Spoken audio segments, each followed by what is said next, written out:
Ano ba talaga yung mas prefer niya? Yung nice guy o yung bad boy? Actually, wala naman tamang sagot dito. Kasi the truth is, women don't even know what they want. A woman is like her hormones, unpredictable and chaotic. When her life gets boring, she craves chaos. Dito na papasok si dominant bad boy.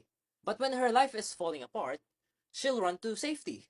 Kay Mr. Always Available Nice Guy. Now, let me break this down to you.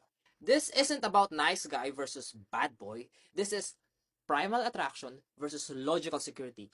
Ulitin ko primal attraction versus logical security. Ano ba yung mga bad boy traits? Dominance, confidence, risk-taking. These traits signal strong genes, di ba? Protector potential ka.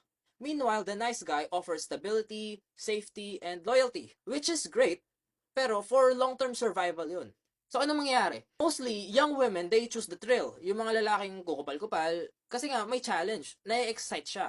And this triggers her ancient instincts. Kaya nga hindi niya matiis yung lalaking toxic kasi siya lang yung kaya mag-stimulate ng emotions niya. Yung nice guy, hindi niya kaya yun. Kasi yung nice guy, masyadong nagbibigay ng validation, ng assurance, ng safety. So, hindi ito trigger yung primal attraction niya. So, nabobore siya, hanapin niya yung kayang mag-stimulate nun, which is the toxic bad guy. But eventually, after some trauma, after some chaos, after a few heartbreaks, she'll hit a switch. She'll start thinking long-term. Dito na ma-activate yung logical side of her brain, which is the prefrontal cortex na nagde-develop pa in our late 20s. Now, she'll start evaluating. Sino kaya ang safe and secure in the future? Sino kaya yung hindi ako lolokohin? Sino kaya yung kaya mag-provide for the kids? And suddenly, that boring nice guy doesn't look so boring anymore. Kasi kahit bubonjing-bonjing pa yung asawa niyan, pero at the back of her head, at least, ito, hindi ako iwan ito. At least, safe yung mga anak ko dito. Pero here's the twist.